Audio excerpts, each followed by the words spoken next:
부모님들이 보통은 아이들이 친구랑 놀기를 원하시죠. 여러 가지 이유에서. 어울려서 놀면 보통은 사회성이 발달된다고들 생각을 하시니까요. 맞아요. 사람들이랑 어울려서 놀면 사회성 발달에 도움이 되는 부분이 분명히 있죠. 하지만 아이들이 혼자 놀고 친구들이랑 어울리지 않는다고 조바심을 내실 필요는 없습니다. 원래 애들은 혼자 놀아요. 같은 공간에서 각자 놉니다. 이 시기가 보통 3, 4세까지 지속돼요. 48개월 전후로 아이들이 어떤 공동체 무리에 끼지 못하고 혼자 노는 거에 대해 조바심을 내거나 이외에 별다른 문제사항이 없는데 뭐 2돌 지나서부터 막 치료받고 이런 분들이 계신데요. 굳이 그렇게까지 하실 필요는 없어요. 일단 조금 기다려주시는 과정도 필요합니다. 보통 아이들이 혼자 노는 이유가 있어요. 자기중심성 사고를 하는 시기이기 때문입니다. 이 자기중심성이라는 건 말 그대로예요. 그러니까 자기 기준, 자기 중심으로만 세상을 보는 거죠. 보통은 친구랑 장난감을 나눠서 같이 공유하지 못하고 내 거야, 내 거야, 내 거야 라고 하면서 친구 손을 탁 쳐낼 수도 있어요. 다 뺏어서 구석에 혼자 가지고 가서 안 보이는 곳에 숨겨놓을 수도 있어요. 어떻게 해야 될까요? 일단은 지켜봐 주시는 게 좋아요. 아니 어떻게 이기적으로 다 네 거니 친구랑 양보도 하고 그래야지. 이런 식으로 부모님이 개입을 해서 아이가 자기 거라고 가져간 장난감을 굳이 뺏어다가 부모가 같이 놀기 원하는 친구에게 줄 필요까지는 없다는 거예요. 이 시기에 아이들의 사고 수준이 여기까지밖에 안 돼요. 제일 중요한 거는 자기중심성으로 내 거라는 인식이 든 후에 양보를 배우게 되는데, 그러니까 내 거, 자기 중심성이 확보되기도 전에 이거에 대한 침해를 받으면 양보와 배려는 배우기 힘듭니다. 그러니까 무조건적인 양보를 아이한테 강요해서는 안 된다는 거고요. 뭐 양보와 배려와 뭐 이런 것들은 강요나 부모의 지시로 이루어지는 게 아니에요. 그러니까 부모가 아이한테 몸으로 생활로 체험으로 보여줘야 애들이 자연스럽게 배우는 거예요. 자기 중심성이 그러니까 공동체 체험을 하는 유치원이나 초등학생으로 올라간 이후에 자연스럽게 사라지는 이유도 아이들이 보고 느끼고 체험을 하기 때문입니다. 뭐 이렇게 공동체 생활을 하기 전에 부모가 먼저 모범을 보여주는 거 없이 이렇게 하면 안 돼. 친구랑 나눠야지. 양보해. 배려해. 뭐 네가 형이잖아. 오빠잖아. 뭐 이런 식으로 강요만 하는 건 아이들한테 불만과 분노만 가득 차게 하는 과정이 됩니다. 이렇게 되면 오히려 자기 중심적인 사고가 고쳐지는 게 아니라 강화될 수가 있어요.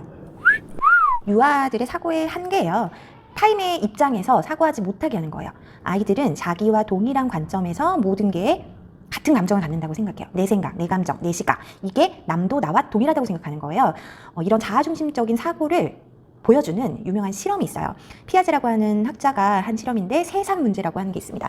말 그대로 산이 3개인 거예요. 제가 알기 쉽게 그림을 그렸어요. 쉽게 말하면 3가지의 다른 모양의 산을 인형한테 지나가게 하는 거예요. 여기 인형 보이시죠? 인형, 인형, 인형. 나는 여기에 서 있고 인형으로 하여금 산을 여기저기 보게 한 뒤에 인형의 시각에서 산에 대해서 설명해 보라 라고 하면은 보통 아이들은 자기가 본 산으로 설명을 하는 거예요. 자기가 본 산. 내가 보는 거를 남들도 본다고 생각을 하는 거예요. 인형의 입장에서 아이들은 설명을 할 수가 없습니다. 아이들은요. 물론 어른들도 그렇게 설명할 수 없는 어른들이 있겠죠. 동시에 우리 아이들은 물활론적인 습성이 있어요. 미취학 아동들은. 그러니까 생물과 무생물을 구분하지 못하고 이게 하나로 다 통합되어 있는 거예요. 그러니까 주위의 모든 것이 자기처럼 생명이 있다고 생각을 하는 거죠. 나와 같다고 느끼는 거예요. 아이들은 자기중심적이니까. 그래서 뽀로로 인형한테 밥도 먹여주고 인형도 재워주고 엄마가 자기가 노는 인형을 던지거나 막 다루면 애가 웁니다. 살아있다고 생각을 하니까. 어른의 입장에서는 옆에서 움직이고 있는 영희, 철수, 이 친구가 살아있는 무언가인데 이 시기에 아이들한테는 그렇지가 않다는 거죠. 아이들이 같은 공간 안에서 굳이 친구랑 놀지 않아도 괜찮습니다. 어울리지 못하는 것 같지만 물론 같이 어울려 놀면 그만큼 베스트는 없겠죠. 우리 부모님 마음 가운데. 하지만 자기 주변에 널브러져 있는 장난감을 가지고 노는 것도 이 아이에게는 친구와 노는 것과 같습니다. 그러니까 아이들은 더 흥미로운 장난감으로 같은 공간에서 친구와 따로 놉니다. 하지만 아이 입장에서는 다 같이 놀고 있는 거예요. 부모님 시각에서는 애가 혼자 노는 것 같지만 이게 3, 4세까지 보통 지속이 돼요. 그러면 언제까지 이 자기중심적 사고만을 할 수는 없겠죠. 아이들도 이 자기중심적인 사고에서 벗어나야 되는 시기가 옵니다. 자기중심적으로 사고를 한다는 거는 긍정적인 시각에서 보면 일종의 세상을 바라보는 기준을 본인만의 기준으로 잡아가는 과정인 거예요. 부정적인 쪽으로 얘기를 하면 배려, 양보, 어울려 노는 것 되지 않고 자기 혼자만의 프레임 안에 갇혀 있게 되는 거예요. 유치원이나 초등학교를 입학하면서 자연스럽게 자기중심성인 기간이 소거가 됩니다. 끝나요. 근데 중요한 건 공동체 생활을 하기 시작하면서 자연스럽게 사라진다는 건데 지금 우리 현대사회에 공동체 생활을 하기 안전한 곳들이 점점 사라지고 있죠. 형제 자매도 많지 않고 핵가족이 대다수고 동네에 어울려노는 친구도 없어요. 뭐 어린이집, 유치원, 학교, 뭐 재택 수업, 뭐 가정 돌봄 이런 거 지금 많이 하고 있죠. 그러면 무엇보다도 자기중심성에 큰 비중을 차지하는 요소가 있어요. 예상하셨겠죠? 엄마, 아빠, 부모님과의 애착관계입니다. 부모와 애착관계가 좋은 아이들은 자기중심성으로 생각하는 기간이 훨씬 빨리 끝나요. 근데 애착관계에 문제가 있는 아이들은 이 자기중심성 기간이 오래 지속돼서 그대로 고착되는 친구들이 간혹 있어요. 그렇게 고착이 되면 문제가 발생하기 시작하는 거겠죠. 그러니까 부모와 관계, 부부의 관계, 부모와 부모의 관계. 우리는 꽤 많은 가족 네트워크 망소에서 살아갑니다. 아이들은 그걸 보고요. 엄마, 아빠, 자기와의 관계에서도 그것을 쉽사리 적용합니다. 부모가 아이들한테 먼저 보여주셔야 돼요. 네가 먼저 가지고 놀지만 다음번에는 엄마한테도 양보해줘. 다음번엔 엄마 순서야. 잘했어. 지금 그렇게 해도 괜찮아. 이런 식으로 얘기를 해주는 거죠. 이런 놀이 과정에서 아이와 소통하면서 이야기를 해주는 거예요. 단순한 보드게임을 할 때 이야기해 주실 수도 있고요. 아이와 캐치볼로 공놀이 주고받을 때 할 수도 있고요. 아이를 안고 아이 눈을 보고 아이 손을 만지고 다리를 만지면서도 소통하면서 이야기해 주실 수 있어요. 잘 못 알아듣는다고, 시키는 대로 하지 않는다고, 우리 부모님이 신경질 내거나 한숨 쉬거나 눈을 도끼눈을 뜨고 말투만 예쁘게 하신다고 아이들한테 예쁘게 말하는 게 아니에요. 아이들은 다 느낍니다. 최대한 힘드시겠지만 감정을 배제하고 사실대로만 아이한테 인지시켜 주세요. 다음번엔 엄마 순서도 있게 허락해줘. 너 혼자만 해서는 되는 게 아닌 놀이야. 우리 땡땡이만 존중받아서는 안 되고 사랑하는 엄마 아빠도 인식하게 해주시는 거죠. 그러니까 나 이외에 아이가 다른 사람에게도 그 사람에게도 나와 다른 감정이 있다는 것을 알게 해주는 교육이 필요한 겁니다. 단순히 양보하지 않고 모든 게 자기 거라고 주장하면서 뺏고 다니는 애를 혼내는 게 아니라 훈육은 혼내는 게 아니고 질서를 안내해 주는 거예요. 소리 지르고 짜증내면서 아이에게 질서를 가르쳐주면 아이는 반감만 들겠죠. 질서는 자연스럽게 생활 속에 녹아드는 거지 윽박질러서 고치는 게 아니에요. 훈육은 혼내는 게 아니라 아이에게 알려주는 거예요. 그러니까 우리 아이가 공동체 생활을 시작한 유치원생, 초등학생이 됐는데도 불구하고 친구들, 공동체, 무리 안에 끼지 못하고 혼자 놀아요 라고 하는 경우도 있어요. 자기중심적인 사고에서 벗어나야 하는데 거기에 머물러 있는 것 같은 아이들도 있죠. 이럴 때는 우리 아이들의 특성을 부모님들이 파악해 주셔야 됩니다. 아이들의 특성은 굉장히 다르죠. 어떤 아이들은 혼자 노는 거를 관찰을 하다 보면 집중하지 못하고 이거 하다 저거 하다 10초씩 막 옮기면서 노는 아이들이 있어요. 노래도 틀어달라 해놓고 안 듣고 다른 거 듣겠다고 하고 TV도 이거 틀어달라고 했다가 다른 거 틀어달라고 했다가 본인이 원하는 감각을 얻을 때까지 탐색하는 거예요. 이 아이들은 호기심이 많고 예민한 아이들입니다. 그러니까 본인이 무엇을 원하는지를 정확하게 알고 있는 애들인데 그거를 맞춰가는 과정에서 아이들이 조작이 익숙하지 않다 보니까 그런 과정이 보일 수가 있죠. 이게 어른들 눈에는 산만해 보일 수도 있고요. 정신 사나워 보일 수도 있죠. 그런데 본인이 구체적인 조작이 가능하고 기능적으로 성숙해지면 나아질 수 있습니다. 이런 아이들이 모두 다 ADHD라고 생각을 하시면 안 돼요. 그러니까 일단은 부모님의 관찰이 필요한 거예요. 그리고 어떤 아이들은 친구들이랑 대화를 어떻게 시작해야 되는지, 어떤 이야기를 주고받아야 하는지, 어떤 친구가 좋은 친구고 나쁜 친구인지 구분하지 못하는 경우가 있습니다. 그래서 무리 안에서 돌지 못하고 맴돌고 친구한테 다가가지 못하고 친구가 다가와도 선뜻 응답하지 못하는 아이들이 있어요. 이런 친구들은 조심성이 많은 아이들이에요. 어린 시절 부모님들로부터 제재를 많이 받아온 아이들이 이런 경우가 많습니다. 이거 하지 마, 저거 하지 마, 이건 위험해서 안 돼, 저건 저래서 안 돼, 안 되는 게 많은 아이들이 있어요.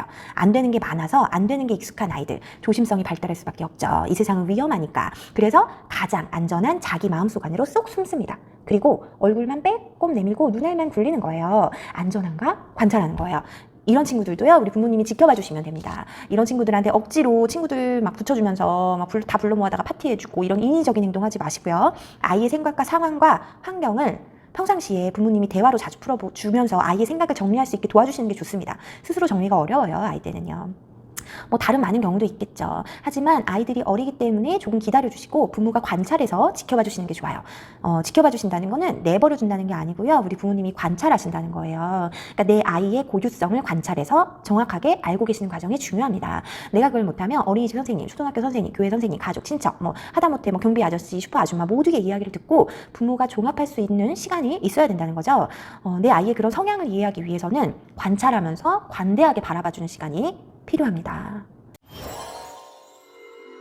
우리는 굉장히 조급하죠. 다른 집에는 벌써 기어다닌다는데 우리 집에는 뒤집기도 못해. 애가 뒤집으면은 다른 집에는 벌써 걷는데 근데 우리 집에는 겨우 기어다녀 이러는 거죠. 다른 집 누구는 뛴다는데 우리 애는 이제 겨우 발 한 발자국 뛰는 정도잖아.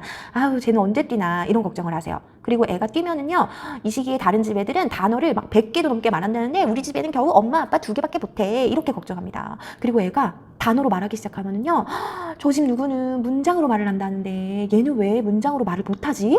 걱정하세요. 근데 애가 또 문장으로 말을 떼기 시작하면 말은 문장으로 하는 게 중요한 게 아니래. 말의 명료성이 중요하대. 발음을 또박또박 해야 된다고 하던데 쟤는 발음이 왜 저러지? 라면서 이제 겨우 문장으로 입을 떼기 시작한 아이를 걱정해요. 근데 애가 말을 완벽하게 말하기 시작하면 그때부터는 고민의 영역이 더 확장됩니다. 친구, 관계, 공부, 학업, 사회성 모든 부분에서 부모가 비교하면서 조급해지는 거예요. 우리 부모님들의 조급한 마음을 아이들은 다 느껴요.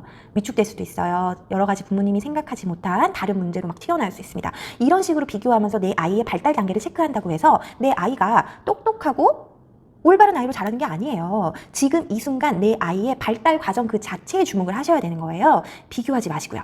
발달이 빠른 건 지능과 관계가 없습니다. 발달이 느리다고 사회성이 느리다고 지능이 낮은 게 아니에요. 지능은 엄마, 아빠 머리에 유전으로 타고나는 겁니다. 그러니까 아이 지능이 걱정되시는 거면 부모님 본인의 지능 수준이 어느 정도인지 검사해 보시는 게 빨라요. 좀 잔인한 얘기죠? 걱정하지 마시라고요. 제 말은 비교하지 마시고요. 내 아이 고유의 특성을 그대로 인정해주면서 기다려주시면 된다는 겁니다. 내 거라고 소리 지르면서 분노하는 아이의 그 에너지를 강제로 막아서 양보하게 하는 게 아니라 건강하게 표출될 수 있도록 내 아이의 속도를 기다려주면서 질서를 알려주시면 된다는 거예요. 아이가 내 거라고 주장하면 네 거라고 인정해 주시면 돼요.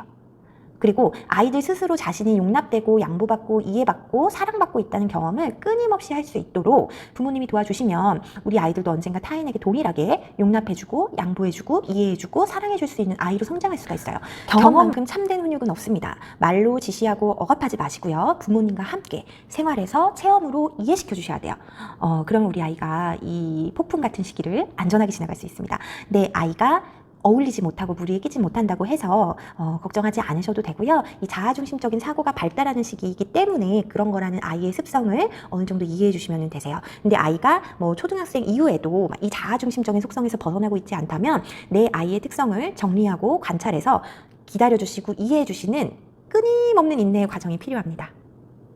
중요한 거는요. 부모님과의 관계, 부모님과의 소통, 부모님과의 애착입니다. 자, 오늘도 아셨으니까 화이팅 하세요.